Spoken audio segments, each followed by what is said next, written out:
ఏంటి మీరే చెప్పాలనుకుంటున్నారు? ఏయోటి వీక్షకులకు రవి గారికి, రాంభూపాల్ గారికి, మరియు నరసింహనాయుడు గారికి, శివకుమార్ గారికి మరియు తెలుగు వీక్షకులందరికీ శుభ సాయంత్రం. మన భారతదేశం కానీ తెలంగాణ రాష్ట్రం కానీ ఎక్కువ మనం ఆధారపడేది వ్యవసాయం మీద. 80% ప్రజలు ఏదో విధంగా వ్యవసాయానికి సంబంధించిన పనుల మీద ఆధారపడి ఉన్నారు. ముఖ్యంగా కూడా సరే ఆధునిక పరిస్థితులలో పంట అనేది దిగుబడి బాగా పెరుగుతుంది, అవసరం కూడా ఎక్కువైతుంది. ముఖ్యంగా తెలంగాణ రాష్ట్రం వచ్చినాక మనం ఇంతకుముందు ఆంధ్రప్రదేశ్ ఉన్నప్పుడు మనం 12 ప్లేసులు ఉన్నాం. తెలంగాణ వచ్చినాక మొదటి ప్లేస్కి వచ్చినాం. ఏది పంట పండించడం అంటే యూరియా కూడా ఎక్కువ అవసరం.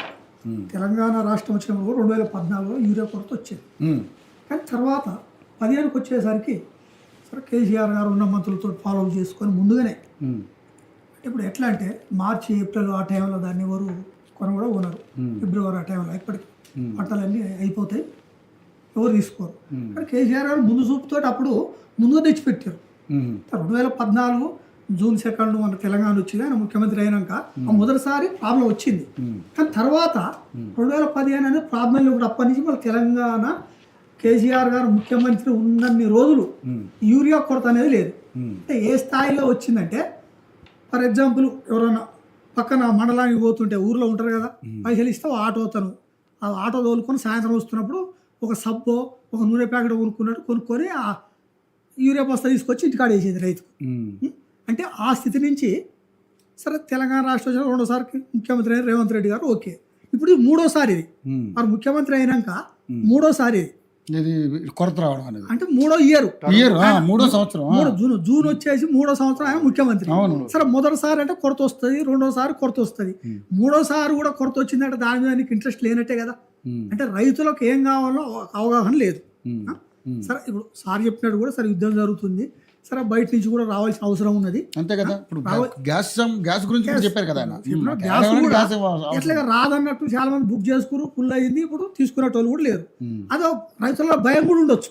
ఇప్పుడు లేదంటే ఎవరికైనా ఎట్లుంటుంది, ముందు తెచ్చుకోవాలని ఎగబడుతున్నారు. కానీ అట్లా కాకుండా ఇప్పుడు ఆధార్ కార్డు ఉన్నది, ఓ నెంబర్ ప్రకారం రైతులు ఎంతమంది ఎంటర్ చేసుకోవడం, క్లస్టర్లు ఉన్నాయి కదా, 5,000 మందికి ఒక క్లస్టర్ ఉంది కదా, ఆ క్లస్టర్ తోటి ఎన్ని ఎకరాలు ఉంది అని ఇస్తున్నావు, ఉన్న స్టాక్ ఎంత, 1 ఇస్తున్నావా 2 ఇస్తున్నావా, నీకు ఇస్తే ప్రాబ్లం లేదు. ఈ రైతులు ఇట్లా లైన్లు కట్టి ఉండే పరిస్థితి వచ్చిందంటే దానికి ఎట్లయినా సరే కేంద్రం నుంచి కొంత తగ్గినా కానీ రాష్ట్ర ప్రభుత్వం దాన్ని మేనేజ్ చేయటంలో విఫలమైంది. ముందు తెచ్చుకొని ఉంచుకోవాలా, లేదంటే ఉన్నదాన్ని ఎట్లా ఇస్తామనేది చెప్పగలగాలి. ఎంత స్టాక్ ఉంది ఎట్లా ఇస్తున్నావు, నువ్వు ఇచ్చుకోవడం ప్రాబ్లం రాదు. కానీ ఏమవుతుందో అక్కడక్కడ ఏమవుతుందో సార్ చెప్పినట్టు ఎవరు సమ్ లీడర్ ఉంటాడు, ఆయనకు 10 ఎకరాలు ఉంటుంది, ఉన్నదానికంటే ఎక్కువ తెచ్చుకుంటాడు. అంటే పర్పస్ని పెట్టి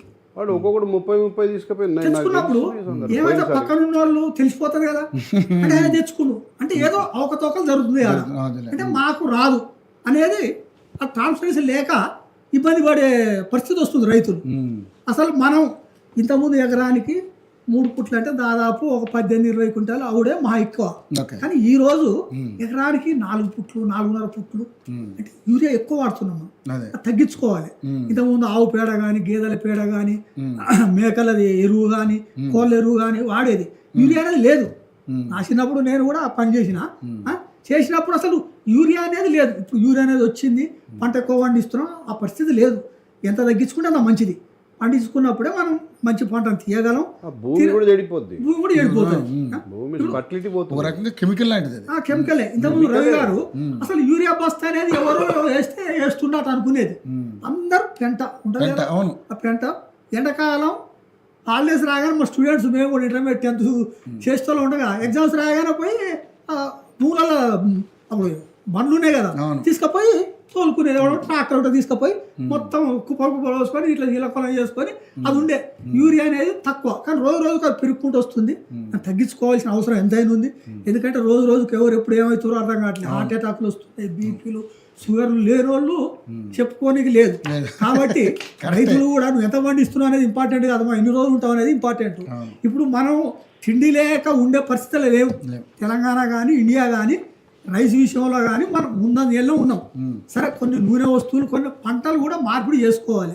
ఏమనంటే అగ్రికల్చర్ వరి లేకుండా పత్తి, పంటల మీద కూడా ఒక ప్రాబ్లం ఉంది. కోతులు విపరీతమైనవి. ఇంతకుముందు కోతులు ఆ చెట్లలో ఏదో పండ్ల చెట్లు ఉంటే తిని రాకపోయేది.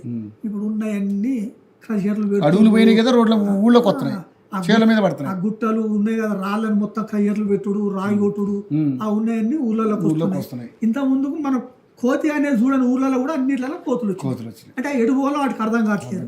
కాబట్టి వాళ్ళకి కూడా గవర్నమెంట్ అడవి ప్రాంతాలు ఉన్నాయి, అక్కడ కూడా కొన్ని చెట్లు పెట్టాలి. జామ చెట్లు పెడతావా, మామిడి చెట్లు పెడతావా, అల్లినేడు చెట్లు అవి తినేటట్టు పెట్టి అవి ఊళ్ళలోకి రావు. మనం వేరే పంట పండించే స్థితిలో లేవు. ఇప్పుడు నూనె గింజలు వేరే దేశం నుంచి తెచ్చుకోవాల్సి వస్తుంది. ఇప్పుడు కేంద్ర ప్రభుత్వం కూడా సబ్సిడీ ఇస్తుంది. ఎందుకంటే మనం వ్యవసాయం పండించే దేశమైనా కానీ మనం వేరే దేశం నుంచి నూనె ఉత్పత్తులు కొన్ని ఉత్పత్తులు తీసుకునే పరిస్థితి వచ్చింది. దానికి ఎందుకు మనకు కావలసినంత భూమి ఉన్నది. దాదాపు 80 కోట్ల భూమి ఉంటే భారతదేశంలో 42-43 కోట్ల భూమి మనం సారవంతమైన భూమి ఉన్నది మనకు. దాన్ని మనం పండించుకుంటే ఈ ప్రాబ్లం రాదు. కాబట్టి దయచేసి రైతులు కూడా తొందరపడకుండా అన్ని పంటలు పండించుకుంటే మంచిది. ఎందుకంటే ముందు చాలా ప్రాబ్లం అవుతుంది. కానీ రేవంత్ రెడ్డి గారి ప్రభుత్వం 3వ సంవత్సరం విప్లవమైంది. వాళ్ళకి ఏం కావాలో విప్లవమైంది. సరే, ఒకవేళ అక్కడ యుద్ధం జరుగుతుంది కాబట్టి కొరత ఏర్పడవచ్చు. కానీ దానికి ఒక సిస్టమేటిక్, నువ్వు సార్ చెప్పినట్టు కొంతమంది బస్తాలు తెచ్చుకుంటారు, ఆయన తెచ్చుకుంటే మాకు తెలియదు అని ఒక ఆతృతతోటి లైన్లు కడుతున్నారు. దానికో ఇబ్బంది అవుతుంది. కాబట్టి అట్లా కాకుండా కేంద్ర ప్రభుత్వం అయినా రాష్ట్ర ప్రభుత్వాలైనా దాన్ని ఒక దృష్టిలో పెట్టుకొని ఒక పద్ధతి ప్రకారం ఎకరానికి ఇంత ఇస్తున్నాం ప్లస్ అసలు ఎరువును తగ్గించే పద్ధతి మనం ముందు అది ఆలోచించాలి. ఎందుకంటే ఎంత పండించినా కానీ వేస్ట్. ఇప్పుడు ఇష్టం వచ్చిన పంట పండుతుంది మనకు, దాన్ని తగ్గించుకొని మనం కూరగాయలు పండియాలి, నూనె ఉత్పత్తులు పెంచుకోవాలి. మిగిలిన కూడా పెంచుకున్నప్పుడే సస్యశ్యామలం ఉంటుంది, దేశమైన ఆరోగ్యం ఉంటుంది, రాష్ట్రమైన ఆరోగ్యం ఉంటుంది. మనం ఇష్టం వచ్చినట్టు యూరియా వేసి పండించి కొనలేని పరిస్థితి. ఇప్పుడు 1,40,000 కోట్లు ఇప్పుడు మనం తెలంగాణ రాష్ట్రంలో మనం పండించిన పంట. ప్రభుత్వం 50 లక్షల కోట్లు తీసుకుంటా అన్నది, వీళ్ళు 75 అన్నారు. సరే, ఎంత తీసుకుంటారు ఏమైనా ఉన్నది కూడా కష్టమవుతుంది. ప్లస్ ఎండాకాలం వచ్చేసరికే ఆ సమ్మర్కు అది ఇరిగిపోతుంది గింజ. అది ఏమైనా మనం మిల్లులలో నానబెట్టి అది ఉడకబెట్టి చేస్తేనే మంచిగా అవుతుంది. దానికి గిరాకీ లేదు. రైస్ పండించడం తగ్గించి ఇతరత్ర పంటల కూడా ఫోకస్ చేయాలనేది కేసీఆర్ గారు కూడా చెప్పిన నవీరు అందరూ ఏమన్నా వరేస్తే ఊరి అంటే దాని పెద్ద ఇష్యూ చేశారు. అప్పుడు కేంద్రం వాడు తీసుకొని లేదు, ఊరేస్తే ఊరి మనం కూడా ఏం చేయాలి. పరంగా ఒక మార్కెట్ ఉంది, మార్కెట్ కింద ఒక 20 ఊర్లు ఉన్నాయి. ఉన్నప్పుడు నువ్వు బెండకాయ వేయి, దొండకాయ వేయి, మనం అనుకొని ఎవరో ఒక్కోసారి ఏమవుతుంది, టమాటా ఎక్కువ పండిస్తే ₹100 వస్తుంది, లేనప్పుడు 100 రూపాయలు. ఈ ప్రాబ్లం కాకుండా మనకి ఈ పరిధిలో ఈ మార్కెట్ ఉంది. ఇగో ఈ దొండకాయ నువ్వు బెండకాయ నువ్వు ఉల్లిగడ్డ పండి అంటే అందరు నవ్విర్రు, ఆహా ఈయన చెప్తుండు అంటే ఆయనకు దాన్ని ఆలోచించే తెలుసుకొని చెప్పిండు. కానీ ఈరోజు ఆ పరిస్థితి రాకుండా ఉండాలంటే కేసీఆర్ చెప్పినట్టు మనం అన్ని పంటలు పండించుకుంటేనే మంచిది అని నా అభిప్రాయం. రైట్ శివకుమార్ గారు.